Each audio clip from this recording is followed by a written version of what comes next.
Misunderstanding, একটা heat of the moment হয়তো বা এরকম একটা মিসআন্ডারস্ট্যান্ডিং হয়েছে, but thanks to the team owners যারা আমার পিছিয়ে দাঁড়ায় আছেন দুজনই, ওনারা আমার সাথে কথা বলছেন অ্যান্ড বিসিবি থেকেও আমার সাথে কথা বলছে একটু। বাস এটা মিসআন্ডারস্ট্যান্ডিং, যা ট্রেনিংয়ে ফ্যাসিলিটি ছিল না বলে যে ইকুইপমেন্টগুলো দরকার হবে আমি তখন পাইনি, মানে হিট তখন আমার একটু মেজাজ খারাপই হয়েছে আসলে। তো আমার সাথে একটু হয়তো বা মিসবিহেভ করে ফেলছে আর কি। তো তখন আমি ভাবছি যদি মিসবিহেভ করা এখনই শুরুই হয়নি টুর্নামেন্ট, তাহলে খেলা হারলে কী হবে আর কি। তো but they are kind enough, আমার সাথে দুজনই কথা বলছে ওরা, তহিদ এবং আদনান দুজনই কথা বলছে, ওরা যারা টিম ওনার্স যারা, তারা মানে চেয়ারম্যান টিমের, তো হি টকস টু মি। তো মানে it's just a misunderstanding, nothing else. যার সাথে মিসআন্ডারস্ট্যান্ডিং হয়েছে সেই নামটা অনেক সময় আলোচনায় আসে, এর আগেও এসেছে, মানে অনেকবার এসেছে, অনেকভাবে এসেছে, বিসিবি এসেছে, কমপ্লেনও আছে, আইসিসি কমপ্লেন এসেছে, অনেক কিছুই হয়েছে। তারপরেও এইভাবে যে আছে দলের সাথে, এটা আপনাকে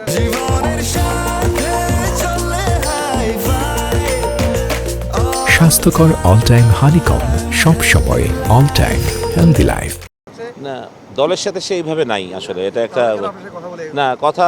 কেন আমাকে ফোন করছিল আমি জানি না, মানে কত ফোনটা ধরেই আমি তাকে বললাম যে প্র্যাকটিসের ইকুইপমেন্ট এগুলো রেডি রাখেন, কারণ সে একসময় ছিল, তার লজিস্টিকটা তার হাতেই ছিল। তারপর এনারা দ্রুত অ্যাকশন নেয় যখন বিসিবি থেকে বলা হয়। তো গ্রুপে ছিল হয়তো বা গত 2 দিন আগেও ছিল, এরপর থেকে তারা এটা অ্যাকশন নেওয়ার পরে গ্রুপ থেকে নাই, সে এখন আমাদের গ্রুপেও নাই।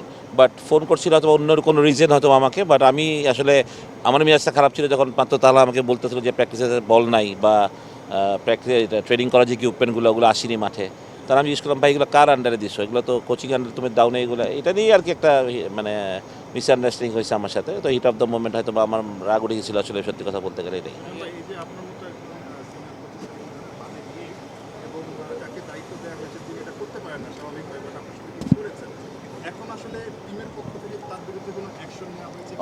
অলরেডি হয়ে গেছে। আমার মনে হয় যে চেয়ারম্যান যেহেতু এখানে আছে, he can answer it very well.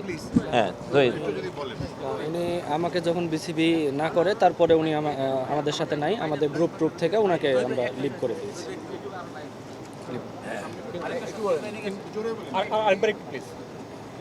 আমাকে যখন বিসিবি জানাই এটা আমি রাখতে পারবো না 17 তারিখে, এ মাসের 17 তারিখে। তার আগে পর্যন্ত উনি আমাদের লজিস্টিক বা অপারেশনাল যেগুলো কাজগুলো করা লাগতো সেগুলো ওনারা করতো। তো আমাকে বিসিবি জানানো মাত্রই তাকে আমি 17 তারিখ না আজ পর্যন্ত তো তিনি থাকার কথা না। আমি তাকে গ্রুপ থেকেও রিমুভ করছি এবং সব জায়গা থেকে রিমুভ। না, সুজন স্যার যেটা বললো যে ওনাকে কি কারণে ফোন করছে একমাত্র উনি বলতে পারবেন। না এটা অ্যাকচুয়ালি যে আমি জানি না what reasons he call me, but ফোনটা ধরেই আমি মানে আমি বলছি যে বল আসে নাই কেন, বিকজ আমি জানতাম হি ওয়াজ আর অপারেশনাল। বিকজ এই কাজটা যে যারা এখন আমাদের ম্যানেজার হয়েছেন বা লজিস্টিকে আসছেন, তারা জিনিসটাকে ঠিকমতো বুঝে নাই মনে হয়, তারাও নতুন, তাদের একটু সময় লাগছে, এরাও নতুন টিম মানে। তো আমার তার উপরে একটু রাখছিল যে বলটা কেন আসে নাই বা জিনিসগুলো কেন আসে নাই এই জন্য। কিন্তু সে কেন ফোন করছে I don't know, I charge ডিম যে কেন এগুলো আসে নাই, এবং সে তখন একটু আমার সাথে মিসবিহেভ করছে, যার জন্য আমার রাগ উঠে গেছিলো সত্যি কথা বলতে গেলে। তো হ্যাঁ, আপনার বাংলাদেশ ক্রিকেটের সঙ্গে অনেক বছরের সম্পর্ক, আপনি ন্যাশনাল টিমে খেলেছেন, ক্যাপ্টেন ছিলেন, বোর্ড পরিচালক ছিলেন, বিপিএল এর সঙ্গেও আপনার অনেক দিনের সম্পর্ক। অনেক দিন না, প্রথম থেকেই আর কি, প্রথম থেকে একটা সম্পর্ক। তো সেই জায়গা থেকে এবার যে বিপিএলটা হচ্ছে, ওভারঅল আপনি অনেক কিছু জানেন, অনেক কিছু বাইরে থেকে দেখেছেন, ওদের অনেক কিছু ভিতরেও জানেন।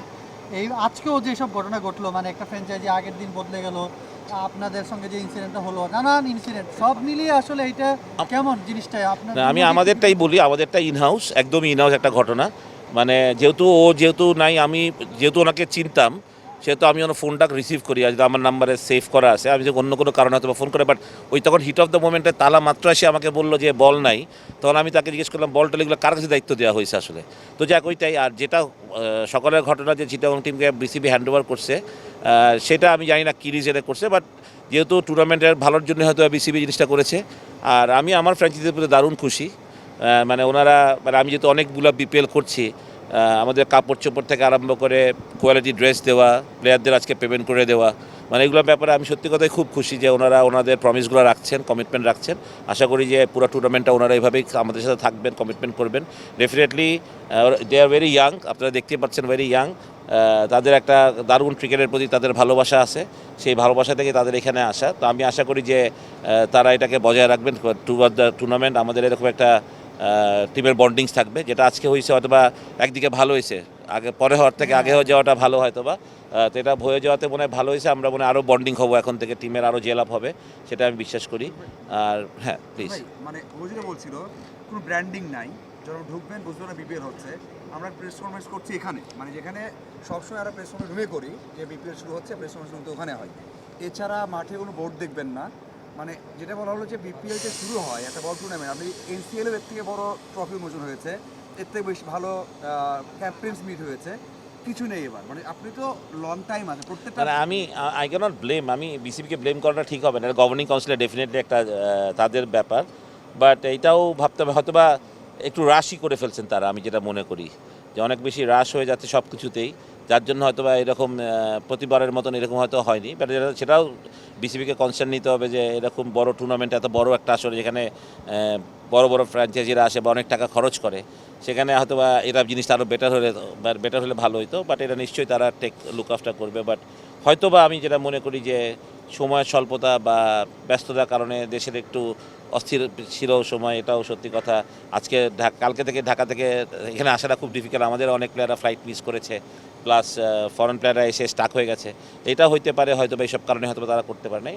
মানে আমি যেটাই হয়ে গেছে সেটা তো আসলে চিন্তা করে লাভ নাই, বাট বিপিএলটা কালকে থেকে শুরু হবে, সেটা যাতে একটা ভালো বিপিএল হয়। মানে আমি মাঠের অক্ষরে কথা বললাম যে মাঠের খেলাগুলো যাতে জৌলসপূর্ণ হয়, পাবলিক সাপোর্টাররা যাতে মজা পায়, বা বেস্ট টিম উইন্স, সেটা তো অবশ্যই যারা ভালো করবে তারা চ্যাম্পিয়ন হবে, বাট মাঠের খেলা যাতে ভালো হয় সেটা সবচেয়ে বড় জিনিস এখন আমাদের কাছে।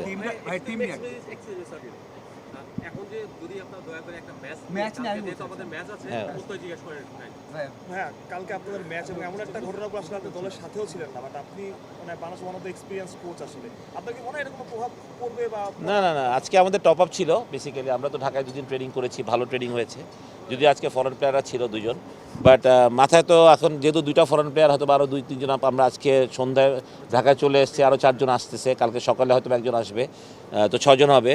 তো আমার মাথায় তো একটা টিম করাই আছে আসলে, আমি তো অনেক আগে থেকে আসলে প্ল্যান করা শুরু করি, অপোনেন্ট কী হবে, কাকে আমি খেলাবো না খেলাবো, তো সেটা আমার মাথায় প্ল্যান করা আছে। টপ আপ ছিল না, আমার মনে হয় না কোনো প্রভাব পড়বে, ছেলেরাও দেখলাম মাশাআল্লাহ দেয়ার পাম্পড আপ, তো ইনশাল্লাহ we will start with high note. Okay, thank you.